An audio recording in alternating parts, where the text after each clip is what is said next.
Hey guys, welcome to Phoenix Arms and Defense. I'm Chris Smith, and today we got the 700 Police here, and we are taking it to the range. So, if you haven't seen my prior tabletop review on this, go back and watch it. It gives you all the specs, how I have it set up, and everything like that. Real quickly, we're just going to kind of go over what we did that day. I went out 2 days ago and shot the footage, and just now kind of doing editing and everything on it. So we're getting this set up for you guys to take a look at and really see firsthand what this rifle is capable of doing. If you watched my previous video, I can't tell you, I have to actually show you how this thing shoots. It's impressive.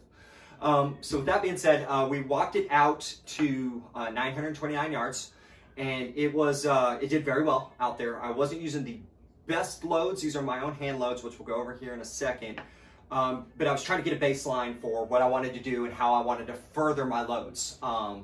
So we went out there, and then after I figured out, hey, we're hitting our target pretty good, and ringing steel pretty consistently, minus the wind conditions, we went out there and put up a paper target in front of one of the steel targets so we'd hear a report, hear the ringing of it, and that way we can kind of gauge if we're in the right area, if we have to gauge for wind. Weather conditions that day weren't horrible. The range that we went to was Holly Gun Range. Sounds like the Christmas holly, but is spelled differently. It's Holley in Gatesville, Texas. So if you're looking for a really good range here in Central Texas, it goes out to 1,252 yards at the moment. So it's a good place, real good people. Quick shout out to them. So the range faces to the north, and we had winds with up to 7 to 13 mile an hour gusts coming in from the northeast. So it was throwing our rounds off quite a bit, and it was screwing with the sound on the video, so I do apologize about it. It is audible. You can hear the dings at the distance, but you need to either A, turn the volume up pretty loud, or put headphones in. But I promise you, there's impacts. There's some pretty good audible impacts. So with that, we're going to get you guys going over there here in just a second. Real quick, I want to talk about the load. This is the base hand load that I used. It is Hornady casings with a number 250 CCI Magnum rifle primer, large, of course. 43 grains of IMR 4064, which I hand charged. Made sure they were exactly at 43 grains, not a thousandth less, not a thousandth more. The bullet is the Hornady boat tail hollow point, which is a good bullet. It did well. I favor the ELD matches because they got a higher ballistic coefficiency, higher BC, but you know, hey, we're still playing with it, trying to figure out what loads we want to use. And overall case length on this guy was 2.8 inches. Again, not with more than a thousandth variance. So I had some pretty consistent loads.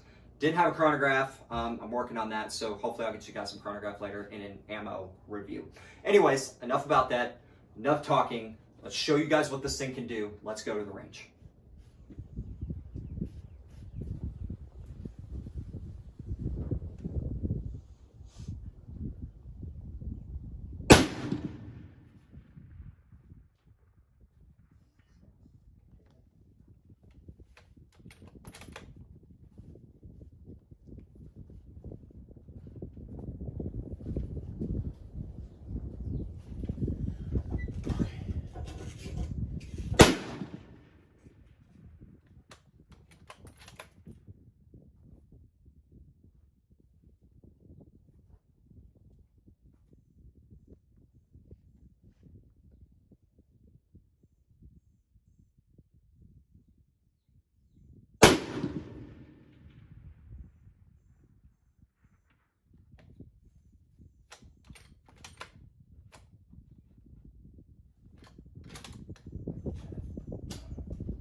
All right, guys, so we drove all the way down here, 929 yards. We were hitting the steel multiple times. Wind was fucking with us, but check this shit out. On paper, I've got 1, 2, get it focused, 3, 4 hits on a human silhouette at 929 yards out of 20 shots. For as windy as it is with about 7 to 10 mile gusts, I'll fucking take that shit all day long. You guys heard the videos. We were making multiple hits. You were hearing it hit this piece of steel right back here. The rifle speaks for itself. So hope you guys enjoyed today's shooting review. Thank you guys for watching the channel. Be sure to subscribe us, and remember, your right to self-defense is self-maintained. We'll catch you guys next time.